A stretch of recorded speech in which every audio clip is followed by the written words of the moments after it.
Bienvenue dans la machine. Avant de lancer cette 4e édition de notre format hebdomadaire, un grand merci pour vos feedbacks et un petit rappel de vous abonner sur les plateformes de podcast, Spotify, Apple Music, etc. ou même YouTube. Maintenant, c'est parti pour le journal. On commence comme à notre habitude par la phrase de la semaine expliquée et assortie d'un conseil qui peut vous aider dans les débuts de votre aventure. Et aujourd'hui, on va parler de Always Deliver More Than Expected. Une phrase popularisée initialement par le fondateur de Google, Larry Page, mais qui prend ses racines dans une maxime chère à la culture américaine de la performance au travail, avec ses bons et ses mauvais côtés. Undercommit, over-deliver. Undercommit, pourquoi ? Parce qu'au début de ton projet, tout est flou, sauf le problème que tu résous si les bases sont bien posées. Ton produit, ton marché, même ton plan de dev, c'est flou. Donc promettre trop, c'est de tirer une balle dans le pied. C'est de mettre des enjeux supplémentaires alors que c'est loin d'être la prio aujourd'hui. Balance pas des ROI fantasmagoriques si t'as pas les témoignages clients pour les baquer. Reste simple, sans hyperbole. Une solution pratique à un vrai problème. Ça va rassurer tes cibles et te permettre de construire ta crédibilité dans le temps. Over-deliver, comment ?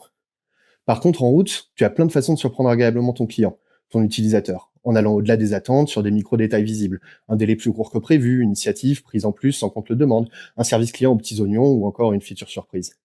Pourquoi c'est clé pour une startup ? Parce qu'avant d'être innovant, tu as besoin d'être fiable. La confiance, c'est la base du business. Et dans un monde où 90% des projets actuels survendent et sous-délivrent, celui qui fait l'inverse se distingue et finit souvent par en tirer les fruits. On passe maintenant aux news de la semaine. Et on commence avec l'interview d'Andrej Karpathy sur le podcast de Dwarkesh Patel, qui a fait beaucoup de bruit en début de semaine dernière. D'abord, c'est qui ce Karpathy ? C'est un des fondateurs historiques d'OpenAI et un des anciens patrons du pilotage automatique de Tesla. En somme, il sait ce qu'il raconte. Parmi plusieurs thématiques abordées dans ce podcast, que je vous invite vraiment à écouter, je retiens celle de la qualité du code produit par les modèles les plus avancés à ce jour, que Karpathy qualifie de bancal, brouillonne, très loin des promesses. Un sujet qu'il connaît bien puisque c'est d'ailleurs lui qui a inventé et popularisé le terme de vibe coding. Alors pourquoi ça fait autant parler ? Car ça fait plusieurs mois que l'écosystème IA américain a accepté de parler librement de bulle de l'IA. Valorisation folle, taux de croissance jamais vu, et qu'une bulle, ça n'a pas d'autre vocation que d'exploser.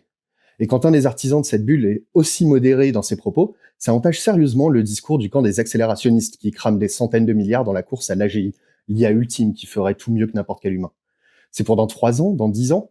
Ce débat des temporalités, il date pas d'hier, c'est déjà celui-là qui avait forcé Sam Altman à jouer à Game of Thrones avec la gouvernance d'OpenAI à l'hiver 2023. En résumé, les promesses de retour sur investissement et de grands remplacements robotiques que les investisseurs financent aujourd'hui se feront très certainement bien plus attendre que ne laissent à croire les discours actuels des boss de l'IA. Est-ce que la bulle va exploser ? Oui. Quand ? On ne sait pas. Ce qu'on retient, c'est qu'il faut s'émanciper là encore des discours extrêmes et accepter que la valeur se crée sur le temps long et sur des cas d'usage très précis. Seconde news, Claude Code débarque sur web et sur l'app mobile. Et c'est génial parce que ça vous permet d'utiliser le meilleur assistant de programmation du marché sans ouvrir votre terminal. Les devs peuvent coder directement dans leur dépôt GitHub via une interface web et une architecture sandbox isolée gérée par Anthropic pour exécuter plusieurs tâches en parallèle et contrôler tout ça en temps réel pendant l'exécution de l'agent. Enfin, une dernière news rapide, c'est évidemment le lancement de l'Atlas, vous l'avez vu passer, le navigateur web d'OpenAI basé sur Chromium, qui intègre directement des capacités agentiques, comprendre agir pour vous dans le navigateur. C'est pas quelque chose qui va changer votre vie si vous utilisez déjà des agents, mais ça nous rappelle que pour un grand nombre d'entreprises, le web de demain ne sera plus parcouru par des humains, mais par des IA. Ça fait 30 piges qu'on a optimisé pour qu'un humain clique, qu'on a AB testé les boutons, débattu du placement ou de la couleur d'un CTA, et que demain, il est probable que tout cela ne serve plus à rien, au regard du besoin de se faire comprendre d'un modèle, d'une IA qui ne fait que lire votre HTML.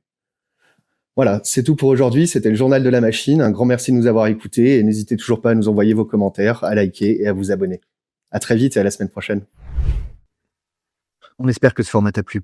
N'hésite pas à liker, partager et surtout à t'abonner au compte de la machine pour ne rien rater de nos prochains contenus.